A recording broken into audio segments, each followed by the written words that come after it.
Welcome back to another riveting episode of In the Chute, where I answer questions that Calen has queries to. What do you got, Calen? We use snaffle bits, and I don't think we have a single shank in our repertoire. What types of bits specifically do we use on our horses? Not only when we use them for finishing, like we've completely finished their training, they know what to do 100%, versus when they're first starting out, what do we do? And why do we use those bits and not others?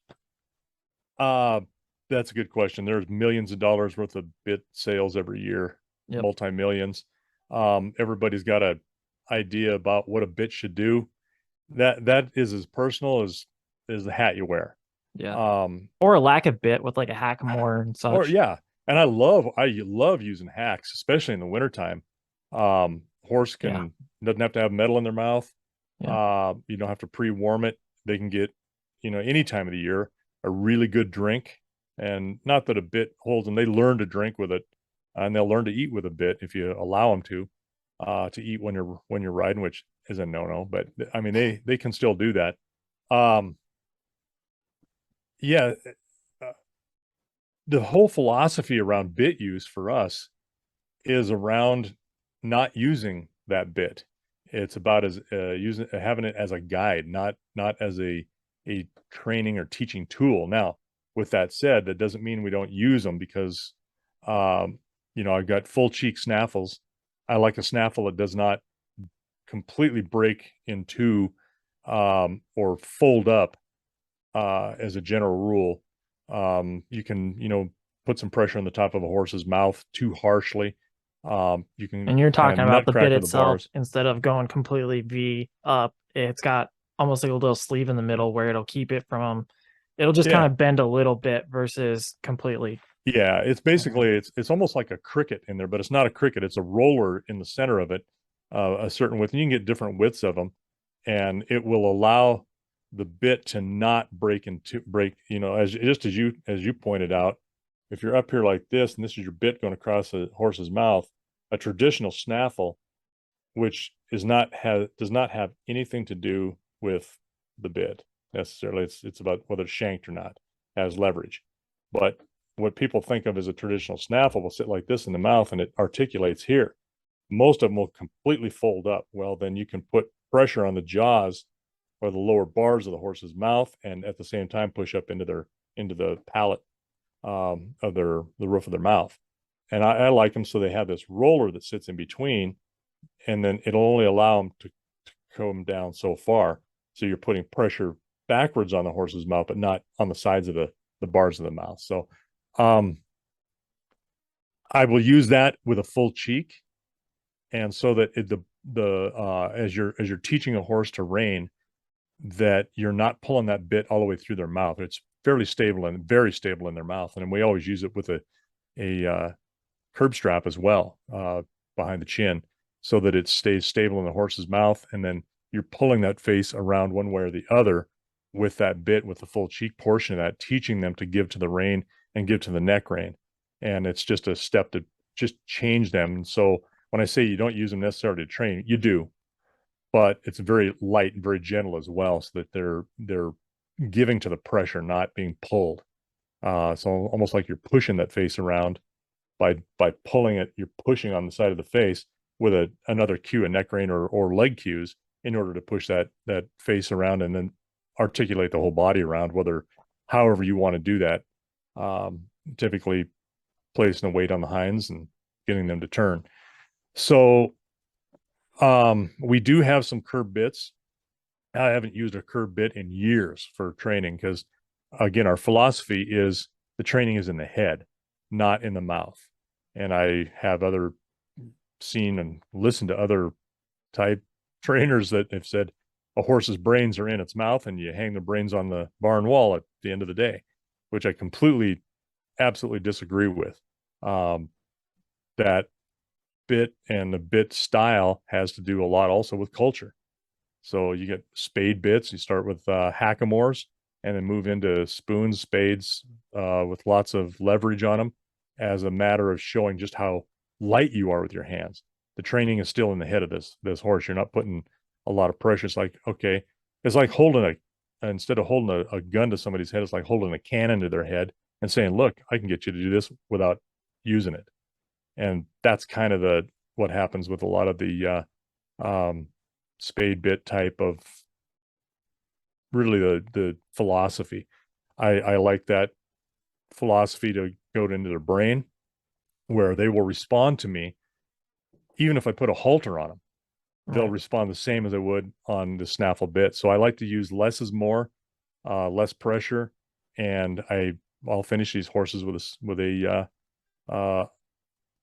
just a snaffle bit that I started with that only had um, full cheek type application to it. So it's a matter of um, getting the horse to respond to the neck and to the stop with your voice command and how you set your body, not using that bit or using that really the same as you do as a spade bit, where it's all in their head. They're listening. You could use that bit, but you don't have to.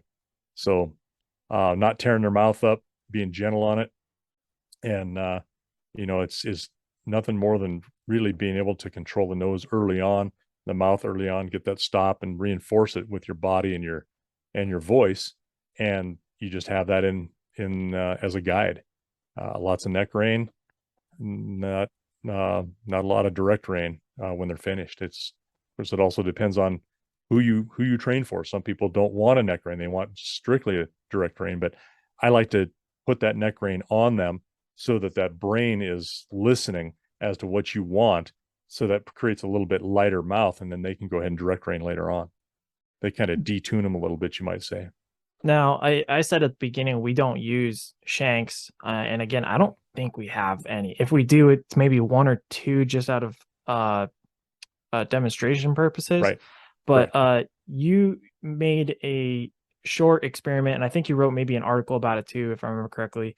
We got about 7 minutes, so if you could kind of concisely explain the experiment you did with the shanks and the reasoning why we don't use them based off that experiment and what you have shared with people since then as to try and maybe educate them as to what they're actually doing to their mouth of their horse or their horse's mouth that they haven't realized before until you've explained that. Well, yeah, and the difference, and a lot of people misunderstand what a snaffle bit is and what a curb bit is, and really, it's whether you're using leverage or not. And so, on a snaffle bit with rings or with a D ring, and you can just have a direct rein, you're not able to apply any pressure to that, so to speak, to apply more pressure to the mouth. Now, when you put a bit with a shank on it, now that becomes a curb bit. Even though the mouthpiece can be like any other type of snaffle or like the ones we use, when you put leverage on it, which means your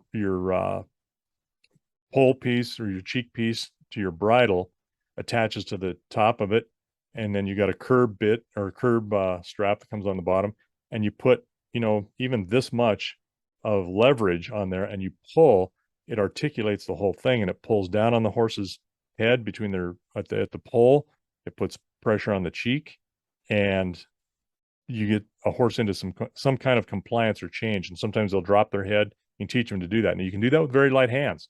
Doesn't mean it's always harsh, but if you and I did this as you said with got the longest shank bit I could do. I drilled holes in it 1 inch apart from where the center of the or the ring would be if it was just a ring snaffle, and every inch I took measurements, taking a 50-pound fishing type scale, digital scale, two of them, and they were pretty close calibration. I put one on the bit, and then I put one on the shank. And so when I put one on the bit and I pulled it just into the ring itself with no leverage, when I pulled, it's like 7 pounds of pressure, the bit pulled 7 pounds of pressure from the other scale. So then I dropped that down an inch. And every time you drop that down, now you're creating leverage. And that's what a lever does. It creates more work with the same input. And that would increase the amount of pressure. Well, when you get down about a 5 to 6 inch bit or shank on a bit, it was maxing out that 50-pound scale of weight in the mouth or pressure in the mouth with the 7 pounds of pressure on the shank. And I was going around the house, different things, and everybody's a little bit different in their appliances. But I was pulling a refrigerator door open with this fish scale, and it was about 7.5 pounds of pressure. And I thought, okay, that's pretty good. That's most people can relate to that. Some open harder, some lighter, Right. but it gives you an idea that, this one opened fairly light. That's not a lot of pressure. So the story moral is that the same input that you think that you're using with your fingers is not the same input in that horse's mouth unless it's a direct rein. And even then, some people, I've gotten hard on them as well when I'm trying to teach that horse to give and they are running through a bit, then I'll pull hard and let go. I don't hang in their mouth. Pull. I mean, we can get into down a rabbit trail on that one, and through the roots of the tree and back out and around up through the hole again. But there's a lot to it where the whole moral of this was, again, that just because you're putting light pressure on a horse's mouth at the end of the bit doesn't mean that that's light pressure in that horse's mouth. That is compounded with a leverage bit. And so I like to have that horse respond not to my hands with heavy pressure. I want light pressure for my hands with light pressure in their mouth, so that it's very equal in nature, and be able to control that horse with their brain, not their mouth. Because frankly, if a horse wants to, and I've had it happen. I mean, I think if you've been on enough horses long enough, training especially, you'll have a horse start to run away with you. If they really want, you can't stop them. Right. I don't care whether you got a shank bit or not. They'll grab that bit and just take it. And I've had horses' heads turned around, looking up their nostril, and they're still running straight. And I'm like, yeah, they need to be able to see at least where they're going. It's a little bit safer that way. I mean, if it's happened to people, so they are going to take that bit if their mind tells them they can do it. If you teach them that, no, this is the boundary, this is what's going to happen if you go beyond that, you're going to have a little bit more work where you're going to stop, you're going to back up, you're going to have to maybe turn a little bit, maybe put some extra effort in to do something that you didn't have to do because you weren't asked before. You had your own idea. It's about it's about consequences, about more work with a little bit of pressure. So our horses are generally really light. Not every horse is that way. Some are wired that a little differently, but you can do the best you can. And that's kind of the best I've been able to do over years of working lots of different horses, lots of different bits. Again, I like the hackamore. Your horse really you can use that on him, but he's got such a great head nod with his walk that you can't stabilize that hackamore on his nose enough, and he'll rub himself raw, take the hair off his nose. So we don't use a hackamore on him, but you could sure use a flat halter on him and get exactly the same results. I was gonna say, I think I've done it. over the years, I think I've probably ridden him more with a halter on than I have anything else. Yeah. And Yeah. I've even gone out into the pasture to go grab something, and it was bareback with a halter on, and he was fine. And that was what, he's probably like a 22, 23-year-old man at that point. So. Right. Well, and the part of this is that, we're not in their mouth all the time. We are not creating pressure in their mouth. We're riding with a light, loose rein so that horse performs without you having to have any input on them. And that's, I think, where it really comes in, is like less is more. This horse is working, and not because I'm pulling back on their face all the time. So that's really where it's at, and why we do what we do with these bits. And again, God, I've spent a day on or more on bits and bitting and how they change a horse's movement, good and bad, depending on how the application is. Now, I'm not saying you can't ride with a shank bit. You sure can, but you better have the hands to be able to control your input on that, and have again be the same endpoint. A nice light horse responds well, no big deal. I'm okay with that. I just don't think most people have the hands to handle that. All right. Well, that's us in bits. That's our perspective.